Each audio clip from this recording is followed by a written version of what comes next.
At 67 years old, having survived the volatile reigns of 4 Tudor monarchs, Dr. John Story lay fully conscious on an execution block, screaming as a blade sliced his stomach open. The blood-soaked executioner simply slapped the old man across the face to silence him. This gruesome death was the climax of an international kidnapping orchestrated by Queen Elizabeth I. She secretly funded a covert operation to drag her sworn enemy back to English soil for the ultimate punishment. This brutal sentence stemmed from a deadly threat that triggered Elizabeth's deepest past trauma. Years earlier, Story publicly boasted in Parliament that he regretted not killing Elizabeth when she was young. Fleeing to Spanish territory, he actively betrayed England by sabotaging its merchant ships. Lured into a decoy vessel, Story finally learned that no one could threaten the Queen and escape her absolute power. The 16th century Tudor era in England was a period of extreme religious instability. King Henry VIII first separated England from the Catholic Church to establish his own religious authority. Following his death, his son Edward VI pushed the nation further into strict Protestantism. The situation reversed again when Mary I took the throne and aggressively restored Catholicism, executing those who resisted. Finally, Elizabeth I took power and shifted the country back to Protestantism. Surviving this era required compromise. Dr. John Story, however, refused to adapt. His strict religious beliefs made him a target. Born in the shadow of the great cathedral in Salisbury in 1504, John Story was the product of a comfortable middle-class upbringing. His parents, Nicholas and Joan, recognized early on that their son possessed a uniquely sharp analytical intellect. Seeking to cultivate this gift, they sent him to Oxford University. He was enrolled at Hinckley Hall, where the rigorous, cloistered environment perfectly suited his obsessive dedication to study. He quickly proved himself to be a brilliant, albeit rigid, legal mind. By 1535, his academic prowess was undeniable, and he was appointed as a lecturer in civil law. His reputation continued to soar, and just 2 years later he was elevated to the prestigious position of principal at Broadgates Hall, an institution that would later evolve into Pembroke College. By 1538, Story had reached the pinnacle of academic achievement, earning his highly coveted doctorate in civil law. With this supreme credential in hand, he transitioned from the quiet halls of academia to the bustling, cutthroat legal world of London. He married a woman named Joan Watts, began building a family, and established a highly lucrative and deeply respected legal practice at Doctors' Commons, a society of lawyers practicing civil law in London. His wealth grew in tandem with his social standing. His ambitions eventually led him into the political arena, where he secured a seat in Parliament, representing various constituencies over the years, including Salisbury, Hindon, and East Grinstead. By all outward appearances, Dr. John Story had achieved the ultimate Tudor dream: wealth, respect, intellectual authority, and political power. However, the foundation of his comfortable life began to violently fracture under the reign of the boy king, Edward VI.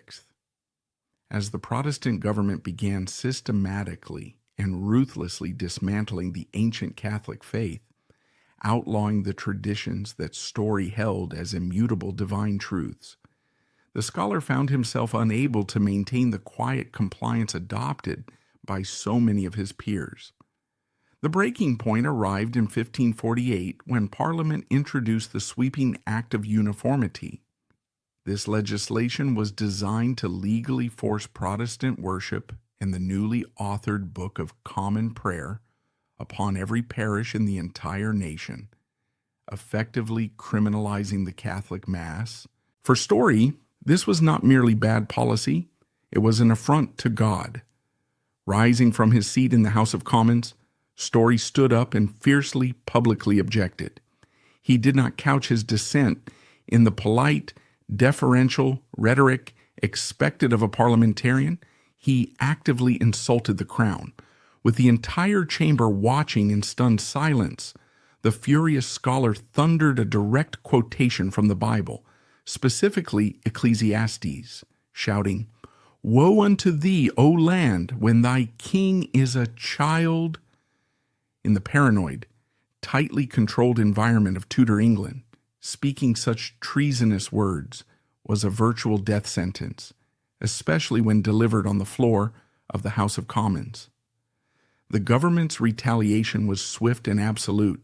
Story was immediately stripped of his dignity and thrown into the grim confines of prison. The cold reality of his cell quickly illuminated the immense mortal danger he had courted. Utilizing his vast legal connections and perhaps feigning a degree of submission, Story miraculously managed to secure his release. Knowing that his life hung by a thread, he rapidly gathered his family, abandoned his lucrative career, his estates, and his hard-won social status, and fled across the English Channel into exile in Louvain, Belgium. He had chosen the bitter life of a religious refugee over the abandonment of his soul. He vowed he would not return to English shores until the religious winds shifted back toward Rome. Story's bitter exile in Louvain was a period of dark, simmering resentment, but the volatile nature of Tudor politics guaranteed that no exile was ever permanent. The religious identity of the entire nation hung precariously on the frail health of a single teenage boy.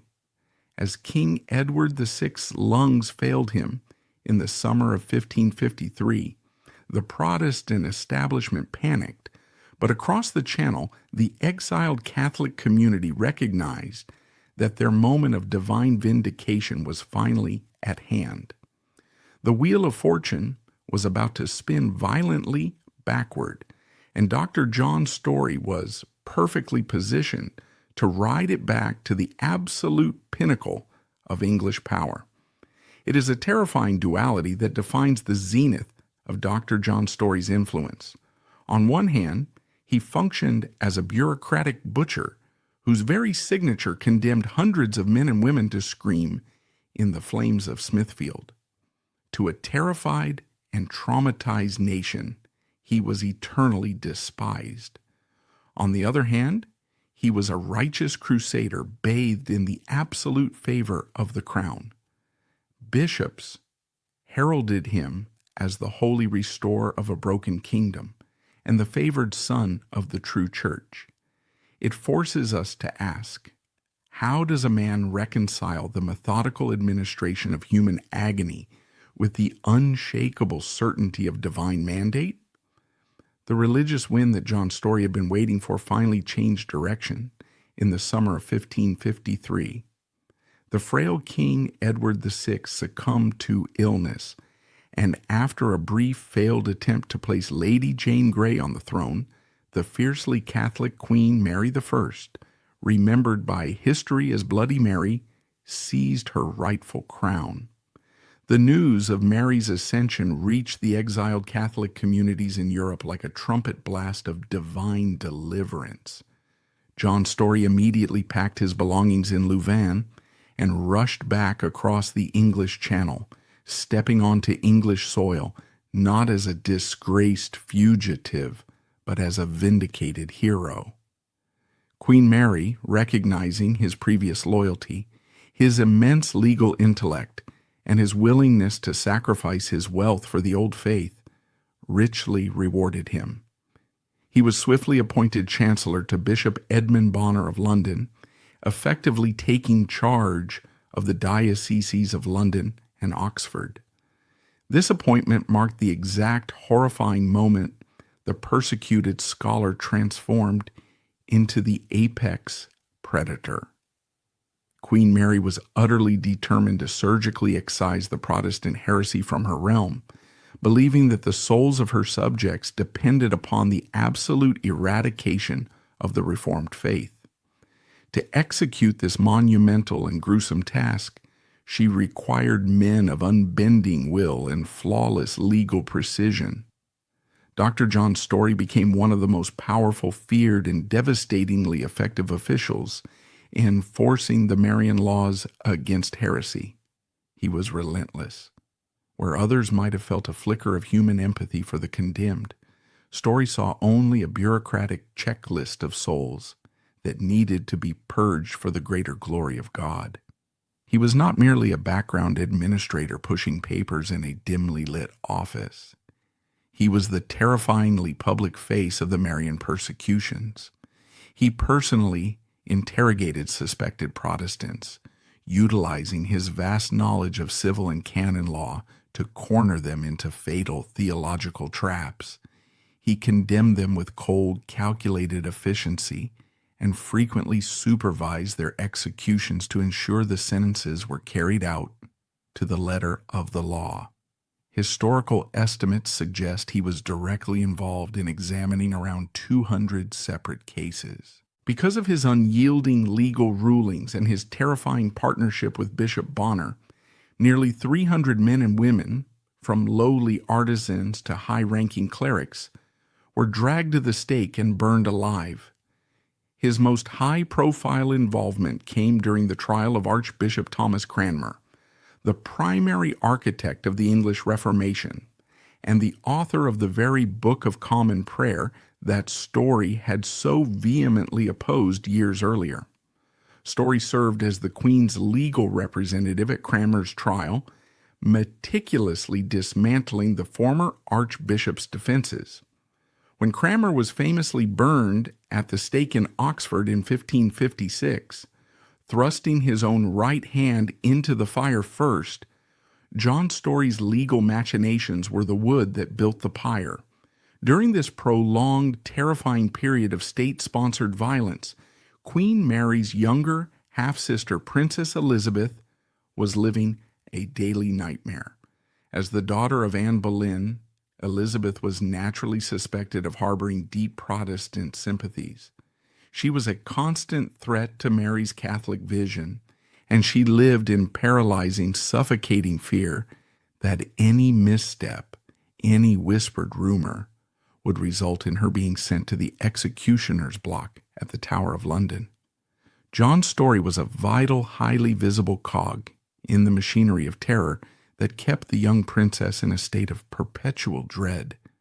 Elizabeth, possessing a sharp mind and a long memory, would never forget the suffocating fear he helped instill in her.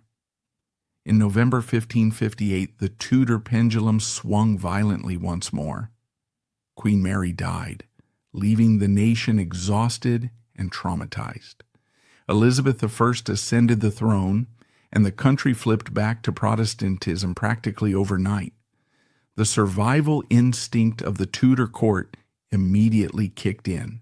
Most Catholic officials, recognizing the immense lethal danger of their new reality, quietly kept their heads down. They paid their fines for missing Protestant church services, retreated to their country estates, and desperately tried to fade into the background. Dr. John Story, however, was fundamentally incapable of such pragmatism. During Queen Elizabeth's very first Parliament in 1559, the new administration introduced sweeping legislation designed to cement the young queen as the supreme governor of the Church of England, officially undoing all of Mary's Catholic restorations. As the bill was debated, Dr. John Story stood up and delivered a speech that shocked the crowded parliamentary chamber into a state of absolute, breathless silence. Speaking openly, proudly, and without a single ounce of remorse about his time sending Protestants to the flames, he stated that his only regret in life was that he had wasted his time on the commoners. He told the stunned chamber that he deeply regretted chopping at small twigs and branches, and had foolishly forgotten to dig up the root. It was a staggering, almost suicidal display of arrogance. He was openly telling the newly crowned Queen of England to her face, in front of her entire government, that he should have had her executed when he held the power to do so.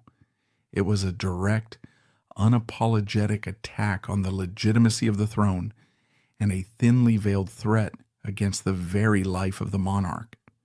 Elizabeth, showing the decisive ruthlessness that would define her reign, promptly had him arrested. Story was stripped of his parliamentary immunity and thrown into the notorious Fleet prison.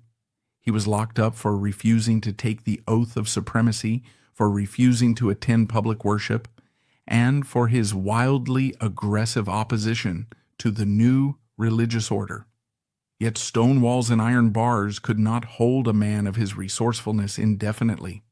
In 1563, utilizing his remaining connections and a brilliant intellect honed by years of legal maneuvering, Story managed a daring, breathless escape from the Fleet.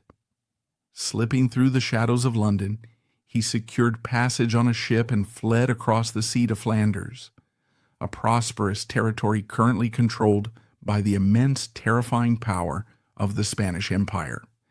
He had escaped the Queen's immediate grasp, but in doing so, he was about to cross a line from which there could be no return. Fleeing the terrifying reach of Queen Elizabeth's newly established Protestant regime was merely the first step in Story's ultimate unraveling. By slipping away to the continent, he had successfully preserved his life and his freedom, but he had also fundamentally severed the final threads of his loyalty to the English crown. Stripped of his wealth and his homeland, his unyielding religious fanaticism rapidly metastasized into absolute, venomous treason. He was no longer content to merely survive in the shadows. He was determined to actively destroy the heretical government that had dared to outlaw his faith. This set the stage for an unprecedented collision with the world's most sophisticated intelligence network. Once in Flanders, Dr. John Story crossed a massive, irreversible legal and moral Rubicon. He fully transitioned from being a persecuted religious dissident to an active working traitor operating against the very survival of his homeland. Utilizing his legal acumen, he officially renounced his English citizenship, effectively attempting to sever the lifelong bond between subject and sovereign. In its place, he swore absolute, unwavering allegiance to King Philip II of Spain, the most powerful and militarily aggressive Catholic monarch in the world. He eagerly accepted a state pension from the Spanish court and went to work for the Duke of Alva, a fearsome military commander who was notorious across Europe for his brutal, blood-soaked suppression of Protestants in the Spanish Netherlands. Story was no longer just a bitter exile writing pamphlets. He was a newly forged weapon of the Spanish state. He was given a specific and highly damaging operational role, stationed at the bustling, economically vital port of Antwerp. His duty was to ruthlessly search incoming English merchant ships. Wielding his new Spanish authority, he confiscated valuable trade goods, arbitrarily arrested English sailors, and gleefully threw smuggled English Protestant Bibles into the flames. This was not merely religious harassment, it was a targeted, direct attack on English national security. The fragile English economy relied heavily on exporting wool and cloth through the vital arteries of Antwerp. By harassing these merchant ships, Story was single-handedly strangling his former homeland's trade revenues. Furthermore, he was leveraging his powerful position and deep Spanish resources to secretly fund and indirectly support armed Catholic rebellions back on English soil, most notably the devastating Northern Rebellion of 1569 that sought to depose Queen Elizabeth. Queen Elizabeth's fledgling but highly sophisticated intelligence network had seen enough. The network was masterminded by the brilliant calculating Lord Burghley, William Cecil, and his ruthless, highly efficient spy master, Francis Walsingham. They recognized the geopolitical reality. They could not simply ask the Spanish Empire to hand over a sworn Spanish official, nor could they risk sparking an all-out catastrophic war just to catch one rogue traitor. Instead, they decided to launch an audaciously complex cross-border kidnapping right under the watchful eyes of the Spanish military. They constructed an elaborate, highly classified sting operation known today in intelligence circles as the Mouse Trap. English spies, specifically highly trained operatives named William Parker and John Lee, were dispatched deep into Flanders. They adopted the flawless cover of disgruntled English merchants who violently hated the Protestant government and wanted to secretly aid the Catholic cause. They carefully approached Story in the sweltering summer of 1570, offering him a highly confidential, irresistible tip. They whispered to the aging inquisitor that an English ship had just dropped anchor nearby at the port of Bergen op Zoom. They assured him the vessel was secretly loaded to the brim with heretical literature destined for the flames, alongside highly valuable smuggled contraband ripe for seizure. The spies knew exactly how to play the psychology of their target. The bait was perfectly, flawlessly designed. It deeply appealed to his unyielding religious fanaticism, offering him the intoxicating chance to burn more Protestant heresy. Yet it simultaneously appealed to his earthly greed, as corrupt port officials of the era regularly pocketed the lucrative smuggled goods they confiscated. Story swallowed the bait completely. In August of 1570, he confidently boarded the docked English ship, accompanied by only a handful of light guards. He felt completely, arrogantly untouchable. He was a high-ranking Spanish official operating legally on sovereign Spanish territory. He had absolutely no reason to fear a few lowly, subservient English merchants. He strode purposefully across the deck and climbed down the narrow wooden ladder into the ship's dark, claustrophobic cargo hold to personally inspect the supposed contraband. The exact moment his boots hit the floorboards, the trap snapped violently shut. English agents hidden on the deck instantly slammed the heavy wooden hatch down, throwing the iron bolts and locking the elderly scholar inside the pitch-black hold. Simultaneously, a strike team of agents swiftly and quietly overpowered his few Spanish guards. Men armed with axes chopped through the heavy mooring ropes in a matter of seconds. They unfurled the sails, caught the prevailing wind, and sped out into the open, unforgiving sea. Before the local Spanish port authorities even realized a crime had occurred, the ship was cutting through the waves, heading straight for the safety of the English port of Yarmouth. Dr. John Story, the great and terrifying inquisitor, had been successfully abducted. He was dragged back to London in heavy iron chains and thrown into the grim, damp confines of the Tower of London. When his treason trial convened at Westminster in 1571, the highly publicized proceedings brought up a fascinating, unprecedented legal and historical controversy. Story, ever the brilliant and combative lawyer, flatly refused to enter a plea. Standing before the panel of English judges, he eloquently and forcefully argued that they had absolutely no legal jurisdiction to try him. He stated that he was, by legal definition, no longer an English citizen, but a legally sworn subject of the King of Spain. Furthermore, he argued that he was working in his official capacity as a Spanish magistrate on sovereign Spanish soil when he was illegally and aggressively abducted by foreign terrorists. In his precise legal mind, the English court had no right to judge a foreign national. The English judges coldly dismissed his intricate argument by invoking a rigid ancient legal doctrine, nemo potest exuere patriam. Translated, the bedrock principle means no man can renounce his country. The court formally ruled that loyalty to the English crown was an inescapable condition of birth. It was a permanent, lifelong bond woven into his very blood. A subject could not simply decide to stop being English. Therefore, by attempting to change his nationality to a hostile enemy state and actively working to destroy English interests, he was providing the ultimate, undeniable, and self-confessed proof of high treason against his sovereign queen. The highly theatrical trial was a foregone conclusion. His meticulous defense was entirely thrown out. He was quickly found guilty and sentenced to die the most horrific, agonizing death the Tudor state could legally provide. The execution of Dr. John Story took place on June 1st, 1571.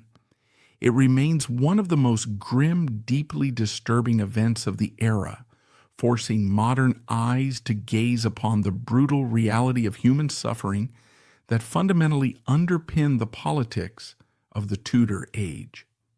At 67 years old, Story was violently strapped to a flat wooden hurdle. He was dragged for miles through the jagged stones, dirt, and raw manure of London's streets, traveling from the Tower all the way to the notorious execution grounds at Tyburn. When he finally arrived, battered and bleeding, he was granted the customary chance to speak to the massive, jeering crowd that had gathered for the spectacle. He delivered a long, wildly defiant speech. He absolutely refused to ask for Queen Elizabeth's forgiveness for his actions. He held fast and true to his Orthodox Catholic faith, loudly declaring that he died a proud martyr for the only true church.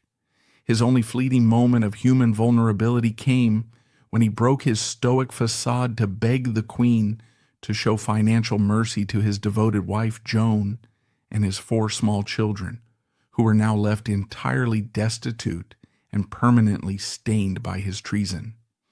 He was roughly placed in the wooden cart. The heavy hemp noose was secured tightly around his neck, and the cart was violently pulled away. He dropped, the rope tightened, and he began to strangle. But the executioner had received highly specific, malicious orders from the state. He did not let the old man hang until his neck broke or he suffocated to death. He swiftly cut the rope while Story was still completely alive, fully conscious, and desperately gasping for air. Story hit the hard ground with a sickening thud. He was immediately grabbed by the executioner's burly assistants, stripped entirely naked in front of the roaring crowd, and tied down securely to a blood-stained wooden block. The executioner took a sharp, specialized blade and sliced his abdomen wide open to begin the agonizing process of evisceration. As the executioner reached his hands deep inside the open wound to violently pull out his bowels, the elderly scholar fought back with everything he had left. In a sudden explosive surge of desperate, unimaginable agony, Story violently thrashed against his bonds, screamed in absolute terror, and tried to physically push the executioner away from his mangled body. The executioner, his hands slick and heavy with the condemned man's hot blood, grew deeply frustrated by the chaotic struggle. He paused his grisly, methodical work, raised his bloodied hand, and delivered a massive, heavy slap directly across Dr. John Story's face to force him into silence. It is a singular, horrific detail that sticks vividly in the mind, echoing disturbingly through the centuries. That slap was not part of the official legal sentence of hanging, drawing, and quartering. It was a raw, deeply human moment of utter indignity. In his final fleeting seconds of absolute torment, the proud Oxford scholar, the terrifying, untouchable judge who had coldly sent hundreds to the roaring fires, was treated with the casual, dismissing disrespect of a drunken tavern brawl. He was violently stripped of all his intellectual dignity mere moments before he was stripped of his life. His vital organs were ripped out and thrown into a smoking brazier of fire right before his fading, agonizing eyes, and his long life finally ended. His mutilated corpse was then brutally butchered and cut into 4 quarters. The severed pieces were boiled in a massive cauldron of tar to preserve the rotting flesh against the weather, and his head was spiked on London Bridge as a highly visible, gruesome warning to anyone who thought they could defy the Queen's authority. The political implications of John Story's kidnapping and horrific execution were massive and immediate. For Queen Elizabeth, it was a breathtaking display of absolute, terrifying geopolitical power. It sent a crystal-clear, chilling message to rebel Catholics conspiring across Europe. The English intelligence network had an incredibly long reach. They could reach out into the dark and grab you, drag you home, and butcher you, no matter what foreign flag you attempted to hide behind. The shocking event also prompted the frightened English Parliament to take immediate draconian legislative action. They swiftly drafted and passed the Treason Act of 1571. This harsh, sweeping new law made it a capital offense to call the Queen a heretic, to publish that she was not the rightful, lawful monarch, or to bring any written bulls or influence from the Pope into the country. Story's arrogant defiance had essentially, tragically, tightened the noose around the neck of every single Catholic left hiding in England. Diplomatically, the entire affair was an unmitigated disaster. The blatant armed kidnapping of a sworn Spanish official directly from sovereign Spanish territory deeply and personally insulted King Philip II. It violently severed the already fragile, fracturing diplomatic ties between England and Spain. The execution of John Story acted as a major, undeniable catalyst in accelerating the bitter geopolitical tensions that would eventually lead and enrage Philip to launch the mighty Spanish Armada against the shores of England in 1588. Far from the roaring, bloodthirsty crowd at Tyburn, the news of Story's horrific death rippled across the sea. It eventually reached a young, brilliant, and highly impressionable Oxford scholar named Edmund Campion, who was then agonizing over his faith in the quiet isolation of Ireland. Reading the smuggled accounts of how an old, educated man suffered so steadfastly for his religious convictions profoundly and irreversibly changed the trajectory of Campion's life. He could not erase the haunting mental image of Story's unyielding defiance. Campion would later abandon his promising English career, flee to the continent, become an ordained Jesuit priest, and return secretly to the shadows of England to minister to hidden Catholics. While the English Protestant state rightfully viewed Dr. John Story as a deeply dangerous, fanatical traitor who got exactly the bloody end he deserved, the Roman Catholic Church viewed him through an entirely different lens. To Rome, he was a righteous man who died defending the eternal true faith against a heretical, illegitimate government.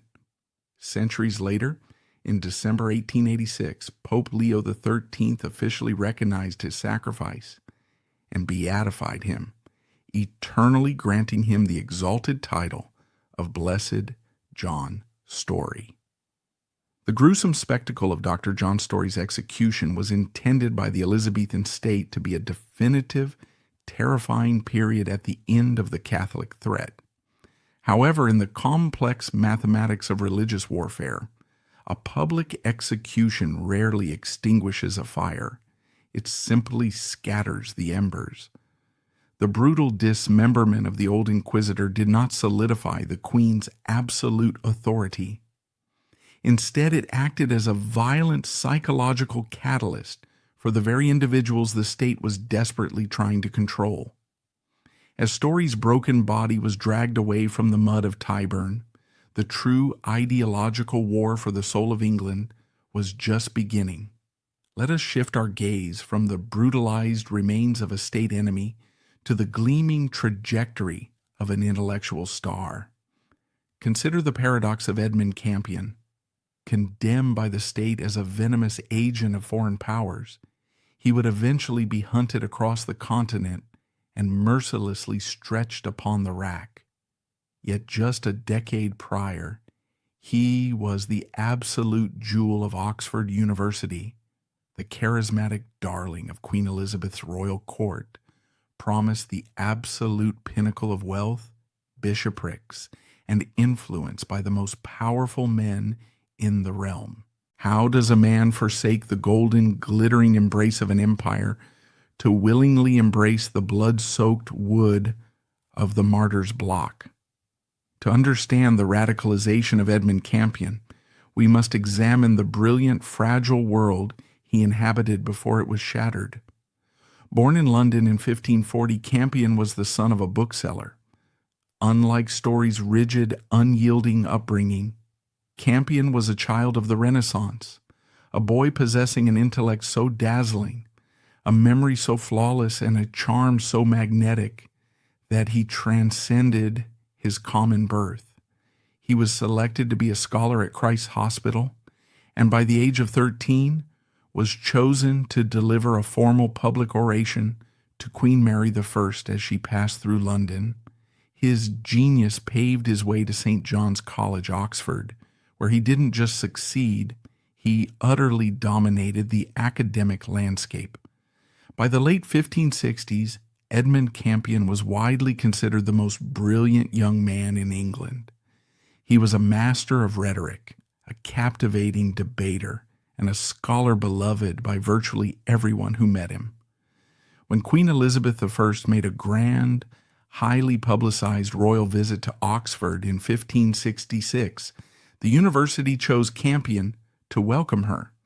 He delivered an elegant, stunning Latin oration that completely captivated the Queen. Elizabeth was mesmerized by his intellect. The Queen's closest favorite, Robert Dudley, the Earl of Leicester, immediately became his patron. Even William Cecil, the cold, calculating architect of the English intelligence network, referred to Campion as the Diamond of England. The path before him was paved with gold. He was expected to become a powerful bishop, a leading voice in the newly established Church of England, and a pillar of the Elizabethan state. But Campion was harboring a dangerous, agonizing secret. While he outwardly conformed to the Protestant state, taking the oath of supremacy and even being ordained as an Anglican deacon in 1569, his internal spiritual life was in a state of violent, agonizing turmoil. He was a man deeply drawn to the ancient traditions of the Catholic Church, yet utterly terrified of losing the glittering life he had built. He was the quintessential Tudor survivor, attempting to walk a tightrope of compromise in an era that increasingly demanded absolute, fanatical certainty. He tried to convince himself that he could serve the Protestant Queen while keeping his Catholic conscience hidden in the quiet corners of his mind. That fragile psychological tightrope violently snapped in the summer of 1571. Campion was not standing in the roaring crowd at Tyburn. He had already fled to Ireland seeking a quiet refuge from the tightening grip of the state. Yet the physical distance offered no protection from the psychological shockwave of Dr. John Story's execution. As detailed letters and hushed testimonies detailing the horrific, humiliating death of the old scholar reached Campion across the Irish Sea, Something inside the brilliant young man irrevocably broke. The visceral reality of state-sponsored terror, coupled with the bitter aftermath of the failed Northern Rebellion, shattered his illusions of compromise.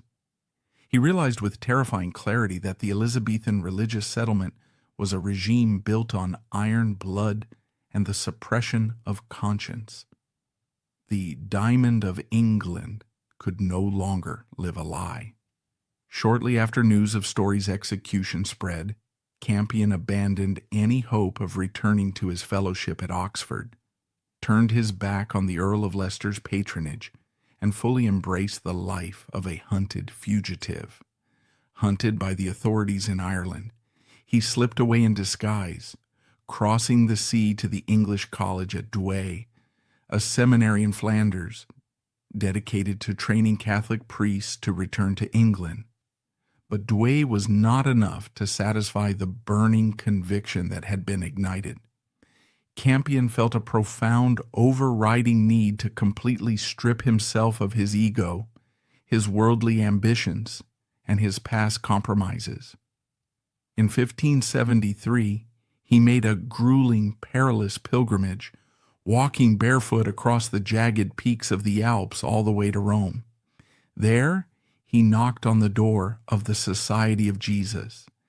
He sought to become a Jesuit, the most disciplined, intellectually elite, and feared order of Catholic priests in the world. They were the spiritual shock troops of the Counter-Reformation, and to the English government, they were public enemy number one. For years, Campion disappeared into the rigorous, silent, and deeply spiritual training of the Jesuit order in Bohemia. He taught, he prayed, and he prepared his soul. He believed his life in England was over, a closed chapter of a brilliant but compromised youth. However, the political winds were shifting yet again. By 1580, the Catholic Church, desperate to stop the complete eradication of their faith in England, made a bold, highly dangerous decision. They would launch a secret underground spiritual invasion. They organized a clandestine mission to infiltrate the borders of Elizabethan England, intending to minister to the hidden, terrified Catholic populace and bring them the forbidden sacraments. To lead this highly dangerous mission, they needed their most brilliant, charismatic minds. They called upon their two greatest English exiles, the fiercely political Robert Persons and the universally beloved gentle scholar Edmund Campion. When Campion received his orders from Rome to return to the nation that would undoubtedly kill him if he were caught, he did not hesitate. He had spent 9 years preparing for this exact moment. The man who had once been courted by Queen Elizabeth I was now returning as an outlaw, destined to live in the shadows, hiding in secret priest holes, and celebrating the Mass by candlelight. The intellectual star was about to declare a spiritual war on the most powerful state intelligence apparatus in the world. The transformation from the celebrated Diamond of England to a hardened, fiercely disciplined soldier of the Counter-Reformation was complete, but the most dangerous phase of Campion's life still lay ahead. Rome and Bohemia had provided the spiritual armor, but now he had to physically transport that armor back into the heart of the enemy's fortress. The English Channel was no longer just a body of water. It was the heavily fortified border of an aggressive surveillance state, waiting to butcher any man who dared to bring the old faith back to its shores. To cross it required not just absolute faith, but a master class in deception. We must comprehend the sheer audacity of Campion's mission and the terrifying reality of the border he was crossing. By the summer of 1580, Queen Elizabeth I and her spy master, Sir Francis Walsingham, had transformed England into a fortress of paranoia. The ports were heavily guarded, flooded with informants, and meticulously watched for any sign of Catholic infiltrators. Returning to English soil as a Catholic priest was no longer just an act of defiance. Under the newly tightened laws, it was an act of high treason. Knowing this, Edmund Campion and his fiery superior Robert Persons slipped across the English Channel in deep disguise. Campion stepped onto the docks of Dover masquerading as a flashy, slightly arrogant Irish jewel merchant named Mr. Edmunds. He wore a velvet hat, a sword at his hip, and carried himself with the swagger of a man who belonged in the bustling, materialistic world of Tudor commerce. The disguise was thin, but Campion's legendary charm, the very same charm that had once captivated the Queen, was his greatest weapon. He casually bantered with the port authorities, deflected their suspicions, and successfully melted into the crowded, treacherous streets of London. The underground spiritual invasion had officially begun.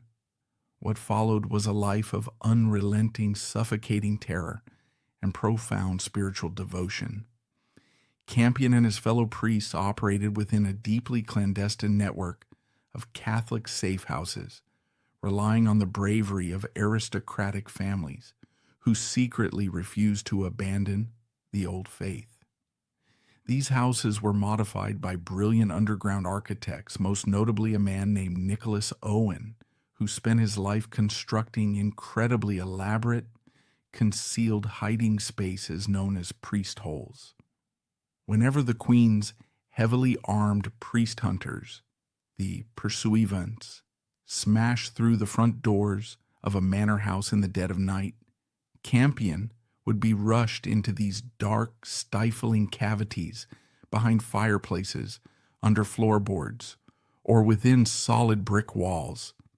He would huddle in the pitch black, listening to the heavy boots of the state agents tearing the house apart just inches from his face, knowing that a single cough meant an agonizing death.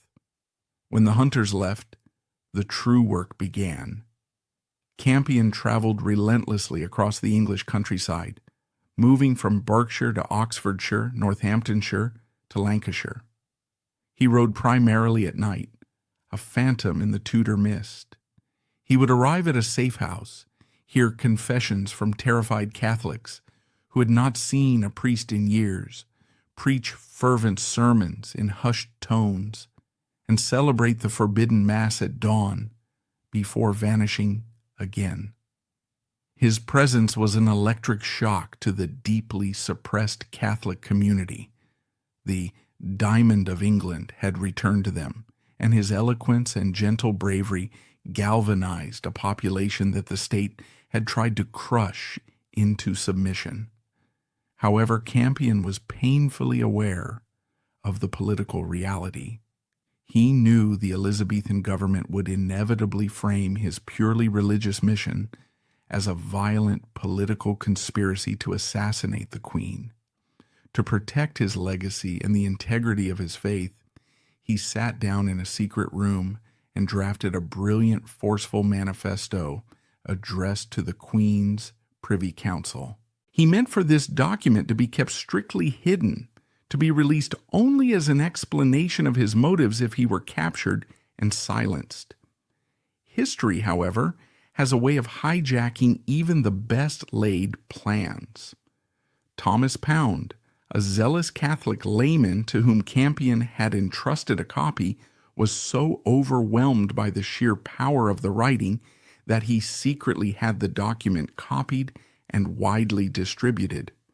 Within weeks, the manuscript, which the public aggressively dubbed Campion's Brag, was being read in the streets of London, debated in taverns, and slipped under the doors of Protestant bishops.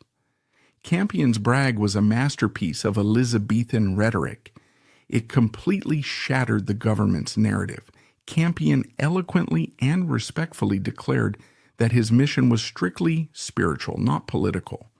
He explicitly stated he had no interest in statecraft, treason, or foreign invasions. His only goal was to preach the gospel, minister to the souls of his countrymen, and freely debate the Protestant theologians of the realm on the merits of their faith.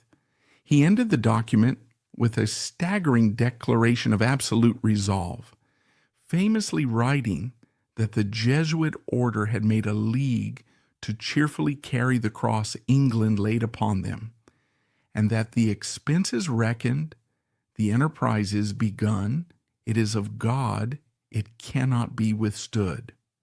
The public release of the brag was a catastrophic embarrassment for the Elizabethan state. Campion had essentially thrown down an intellectual and spiritual gauntlet, and the entire nation was watching. Queen Elizabeth was furious. William Cecil was apoplectic. This hunted fugitive had bypassed their massive censorship apparatus and captured the public imagination. The Elizabethan government realized that Campion was far more dangerous alive and writing than he ever could be commanding a foreign army. In response, Walsingham unleashed the full terrifying might of the English intelligence service.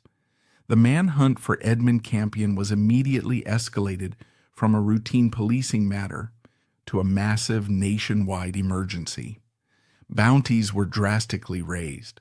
Spies were planted in taverns, prisons, and foreign embassies. Suspected Catholics were dragged from their beds and violently interrogated. The net was rapidly, methodically closing in, and the golden scholar who had dared to outwit an empire was rapidly running out of shadows to hide in. The delicate game of cat and mouse across the English countryside was rapidly escalating into a brutal, highly coordinated military sweep. As the summer of 1581 wore on, the bounty on Campion's head grew, the loyalty of the underground network was violently tested, and the terrifying reality of a state-sponsored betrayal became not a matter of if, but exactly when. By July of 1581, the nationwide manhunt had reached a fever pitch. Sir Francis Walsingham's intelligence network had flooded the countryside with informants. They relied heavily on professional priest hunters, known as pursuivants, and ruthless opportunists eager to collect the state's blood money.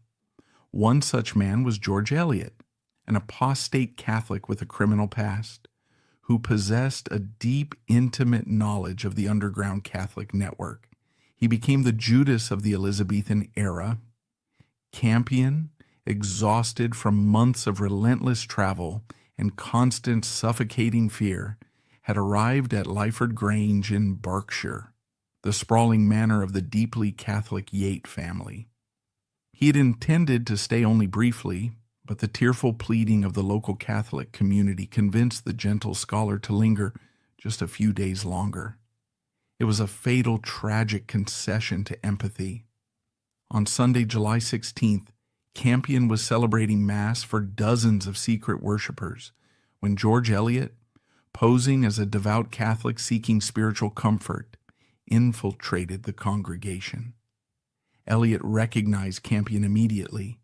Feigning piety, he quietly slipped away from the estate, mounted his horse, and rode fiercely to alert the local magistrates. Within hours, Lyford Grange was entirely surrounded by heavily armed state militia. Panic erupted among the faithful. Campion, along with two other priests, was rapidly shoved into a specially designed architectural hideaway, a narrow, airless priest hole, concealed entirely behind a false wall above the stairs. The magistrates smashed through the doors, tearing the ancient house apart piece by piece. They relentlessly sounded the floorboards and interrogated the terrified family. For hours, the search yielded nothing. But George Eliot would not let his bounty escape. He insisted they tear into the very walls themselves.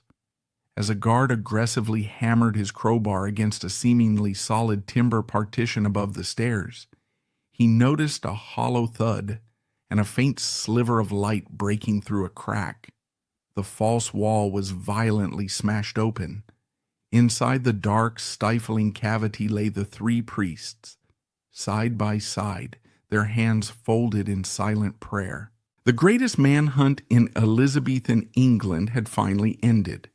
Campion was dragged from the hole, heavily shackled in cold iron, and paraded all the way back to London as a spectacular trophy of the state. To maximize the public humiliation, his captors tied his legs securely beneath his horse's belly and forced a mocking paper sign upon his head that read, "Campion, the seditious Jesuit."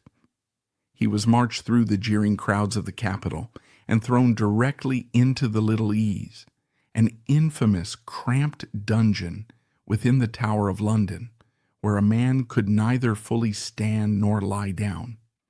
Yet the Crown recognized that executing a man of Campion's staggering intellectual fame without breaking him first would create a powerful martyr. 3 days after his imprisonment, Campion was quietly taken from his dungeon under heavy guard and brought by boat to a private mansion. There, to his utter shock, he found himself standing face to face with the three most powerful figures in the realm: the Earl of Leicester, his former patron, Lord Burghley, the architect of state security, and Queen Elizabeth I herself. It was a staggering reunion. The Queen, remembering the golden youth who had mesmerized her at Oxford years ago, offered him a complete unconditional pardon. Leicester offered him high office, wealth, and the prestigious Archbishopric of Canterbury. They asked only one thing in return: that he publicly renounce his Catholic faith and conform to the Protestant state. For the exhausted prisoner, it was the ultimate intoxicating temptation. Campion politely, gently, and absolutely refused.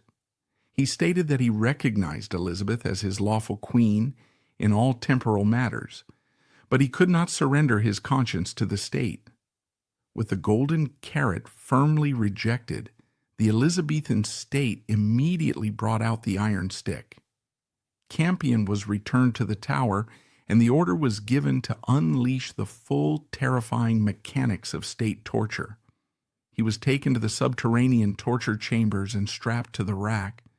This horrific machine was designed to slowly, agonizingly pull a human body apart, dislocating the shoulders, elbows, hips, and knees. The interrogators demanded the names of the Catholic families who had sheltered him. Campion endured the tearing of his joints and the sheer blinding agony of the rack repeatedly over several months.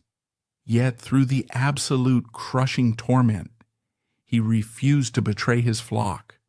Frustrated by their inability to extract a political confession, the government decided to destroy him intellectually.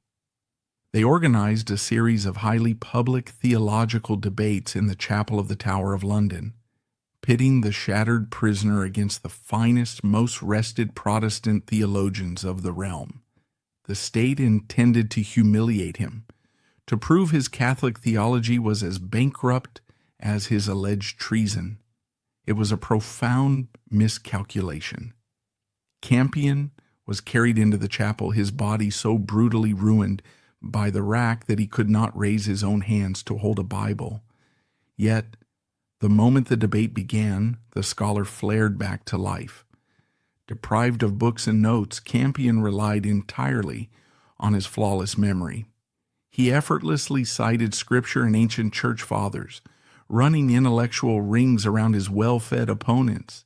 His eloquence was so devastating that the public observers began to openly sympathize with the broken man. The state abruptly canceled the remaining debates. They knew they could not defeat him with words. By November of 1581, the government realized the complete failure of their psychological warfare. Campion had survived the rack without betraying his network and humiliated the state's finest theologians. Fearful of his growing legendary status, the Crown decided they could no longer afford to keep him alive. However, they needed to avoid confirming his status as a religious martyr. Therefore, Walsingham meticulously engineered a fabricated political conspiracy. On November 20th, 1581, Campion and several other captured Catholic priests were brought into the cavernous expanse of Westminster Hall. The government charged them with a massive treasonous conspiracy, alleging they had plotted to raise a foreign army and assassinate Queen Elizabeth I. It was a spectacular, entirely manufactured legal farce.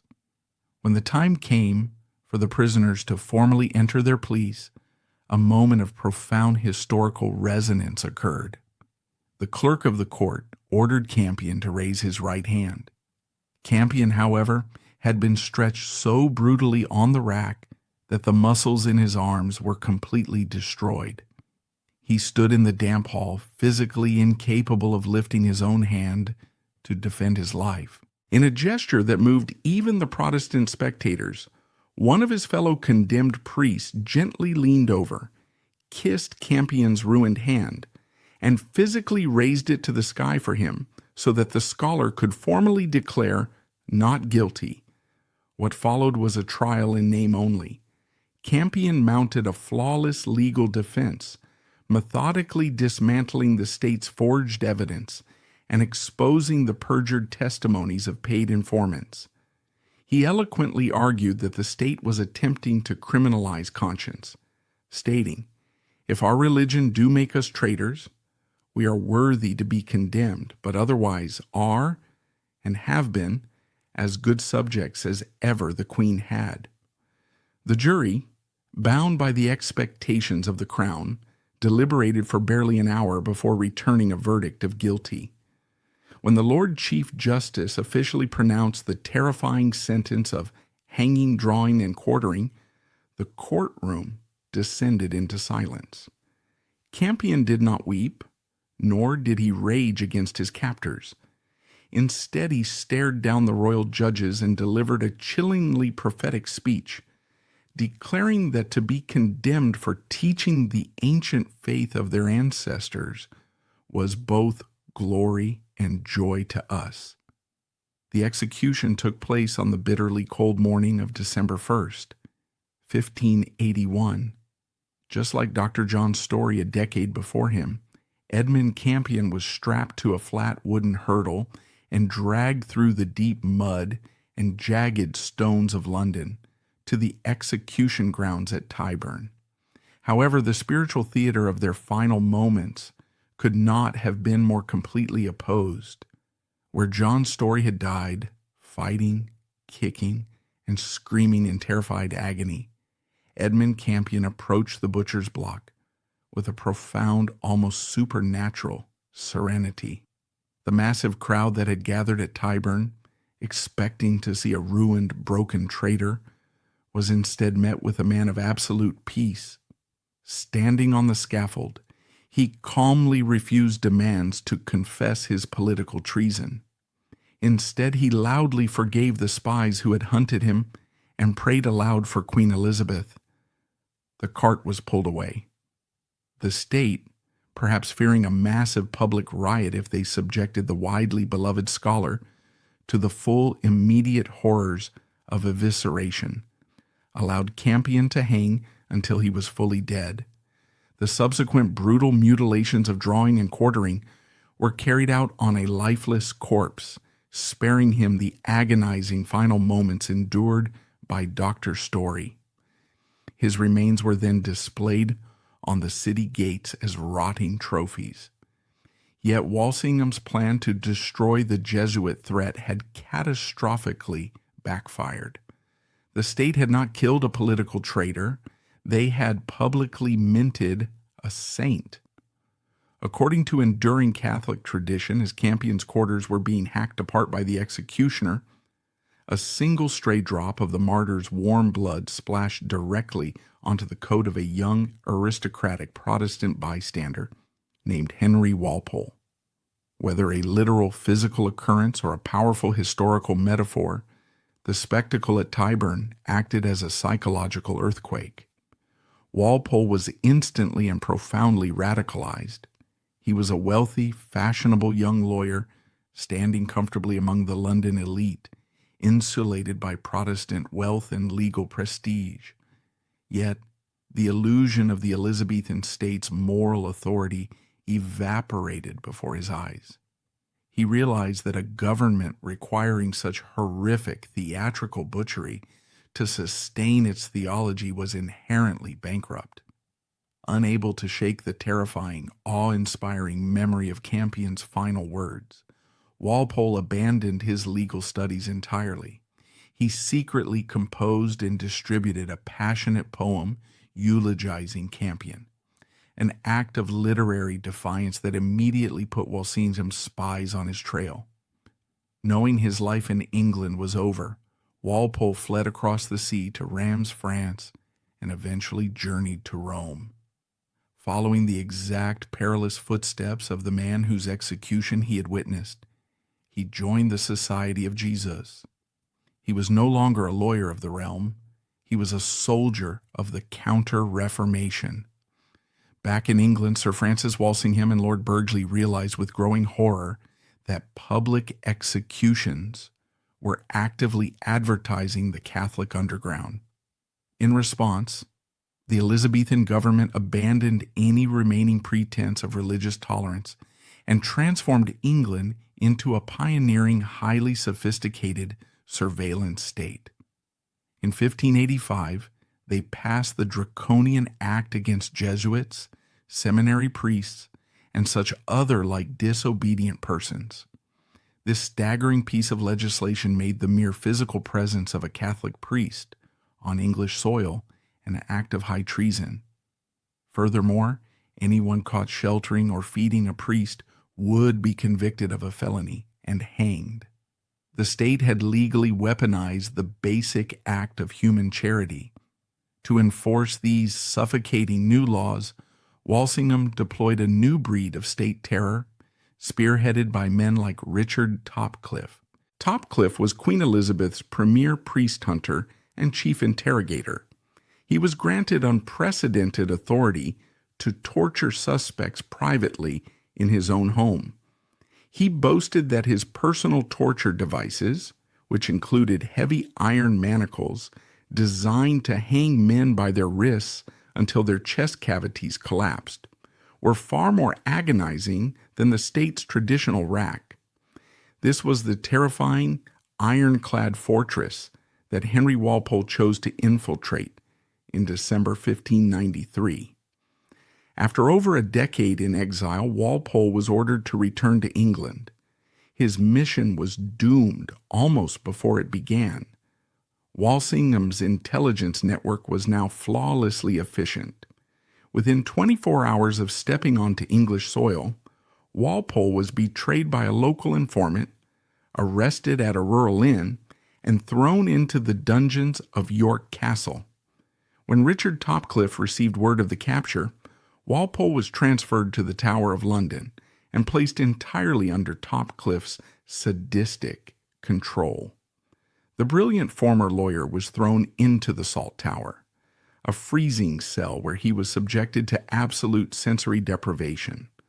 Over the next year, Topcliffe brutally tortured Walpole 14 separate times, stretching his body until his arms were completely paralyzed. Topcliffe desperately wanted Walpole to confess to fabricated political conspiracies. But just like Campion before him, Walpole retreated into an unbreakable inner spiritual fortress. Deprived of paper and the use of his mangled hands, the broken scholar used a small piece of smuggled chalk to carve the names of saints, angels, and Catholic martyrs directly into the stone walls of his cell, inscriptions that can still be seen today. He physically deteriorated until he was little more than a skeleton, but his intellect and his conscience remained entirely unconquered. In April 1595, recognizing that the prisoner would yield nothing, the state transferred Walpole back to York for his inevitable rigged treason trial. When he stood before the judges, his body was so ruined by Topcliffe's manacles that he had to be physically held upright by the guards. He eloquently defended his innocence, but the guilty verdict was delivered in minutes. On April 7th, 1595, Henry Walpole was dragged on a hurdle to the execution grounds at Knavesmire in York. As he stood on the scaffold, facing the same horrific butchering death he had witnessed 14 years prior, he did not flinch.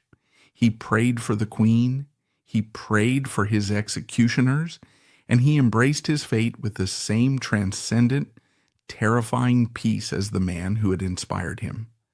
The agonizing death of Henry Walpole marked the culmination of a multi-generational tragedy.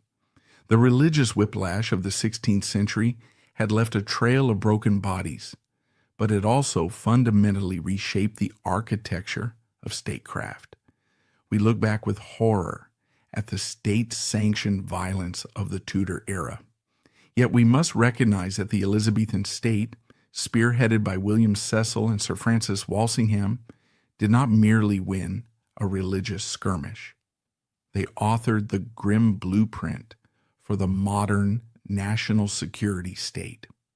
Walsingham institutionalized systematic espionage, utilizing encrypted communications and mass surveillance. By passing laws that criminalized conscience, the state legally erased the boundary between a private thought and a public crime.